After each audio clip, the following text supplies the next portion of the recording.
அது 1957ஆம் ஆண்டு பிளைன்ஃபீல்ட் அப்படிங்கிற இந்த இடத்துல இருக்கிற ஒரு ஃபார்ம் ஹவுஸ்ல ஒரு 10-15 போலீஸ் போறாங்க.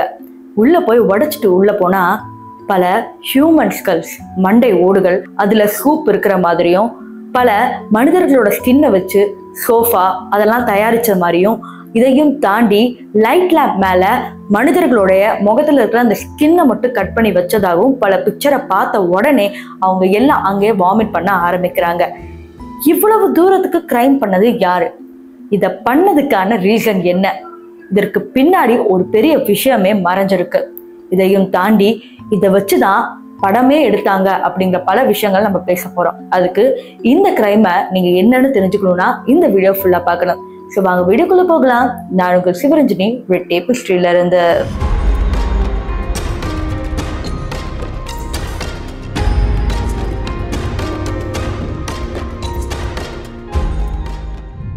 அமெரிக்கா மாகாணத்துல பிளைன்ஃபீல்ட் அப்படிங்கிற ஒரு இடம் இருக்கு.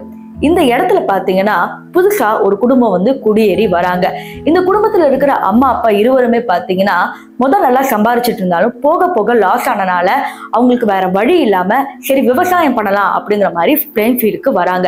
இப்ப இங்க வந்த உடனே பாத்தீங்கன்னா இவங்களுக்கு 2 குழந்தைகளும் பிறக்கிறாங்க. அதுதான் ஒண்ணு ஈடன், இன்னொன்னு ஹாரி. இந்த 2 குழந்தைகளும் பாத்தீங்கன்னா அப்பா ஆரம்பத்துல இருந்தே பாத்தீங்கன்னா நிறைய ஃப்ரெண்ட்ஸ் இல்லாம தான் வளர்ந்துருக்காங்க. இப்ப புது இடத்துக்கு வந்தோடனே ஸ்கூல் ஜாயின் பண்ணோடனே சரி இங்கேயாவது ஃப்ரெண்ட்ஸ் யாராவது கிடைப்பாங்களா அப்படின்னு ரொம்ப ஆசைப்படுறாங்க. ஆனா அவங்களுக்கு ஃப்ரெண்ட்ஸ் யாருமே கிடைக்கிறது இல்ல. ஒரு கட்டத்துல ஹாரிக்கு நிறைய ஃப்ரெண்ட்ஸ் கிடைச்சிருச்சு, ஈடனுக்கு மட்டும் ஃப்ரெண்ட்ஸே கிடைக்கல. யாருக்கிட்டையுமே பேசாம தனியாவே இருக்கிறாரு. யாராவது இவரே பேச போனாலும் பாத்தீங்கன்னா அதை அனுமதிக்கிறதே இல்ல. இப்படிலாம் ஒரு கட்டத்துல இருக்கும் போது கிளாஸ்ல தனியா சிரிக்கிறது, தனக்குள்ளே பேசுறது போன்ற பல விஷயங்கள் டீச்சர்ஸ் நோட் பண்ணி அவங்க அம்மா அப்பா கிட்ட சொன்ன உடனே பாத்தீங்கன்னா அம்மா அகஸ்டஸ் என்ன பண்றாங்கன்னா ஈடனை கூட்டிட்டு ஒரு சில கிளாஸ் நடத்துறாங்க. பைபிள்ல இருக்கிற நல்ல விஷயங்களை சொல்லி கொடுக்குறாங்க. பீப்புள் கிட்ட எப்படி கைண்டா இருக்கணும் அப்படிங்கறத எல்லாமே சொல்லி கொடுக்குறாங்க. சோ ஃப்ரெண்ட்ஸ் தான் இல்ல, ஆனா அம்மாவோட பயங்கரமா அட்டாச் ஆகி அம்மாவே ஃப்ரெண்டா எடுத்துக்கிறாரு ஈடன் அவர்கள். இப்ப ஈடனுக்கு என்ன ஆகுது அப்படிங்கறத ட்விஸ்ட். காலேஜுக்கு படிக்க போலான்னு பாத்தீங்கன்னா ஏழ்மை காரணமா அதுவும் முடியாம போயிடுச்சு. இப்போ ஹாரிக்கு இந்த இடத்துல காதல் கிடைக்குது, அவருக்குன்னு கல்யாணம் நடக்குதுன்னு செட்டில் ஆயிட்டாரு. ஆனா ஈடனுக்கு இது எதுவுமே அமையாம ரொம்ப கஷ்டப்பட்டுக்கிட்டு இருந்திருக்காரு. இதற்கிடையில பாத்தீங்கன்னா அவங்க அம்மா அகஸ்டஸ்க்கும் ஸ்ட்ரோக் காப்பாற்ற முடியாம போயிடுச்சு. எவ்வளவோ ட்ரை பண்ணியும் இந்த மாதிரி நடந்து போச்சு. சோ ஈடன் வீட்டுல தனியாவே இருக்கிறாரு, தனக்குள்ளேயே பேசிட்டாரு, தனக்குள்ளேயே சிரிச்சுக்கிறாரு.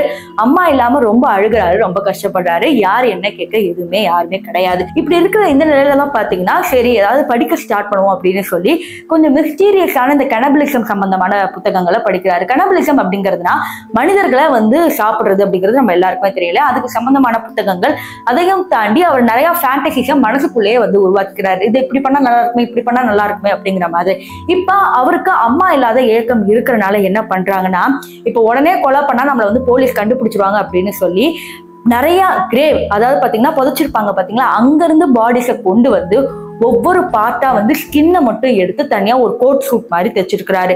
அவருடைய சோஃபாஸ்ல எல்லாத்துலயுமே பாத்தீங்கன்னா ஸ்கின்னை தைச்சிருக்கிறாரு. அதாவது பல ஹியூமன் ஸ்கல்ஸ், மண்டை ஓடுகளை கரெக்டா மேல் பகுதியை மட்டும் வெட்டி அதுல இருந்து சூப்பா குடிச்சிருக்கிறாரு.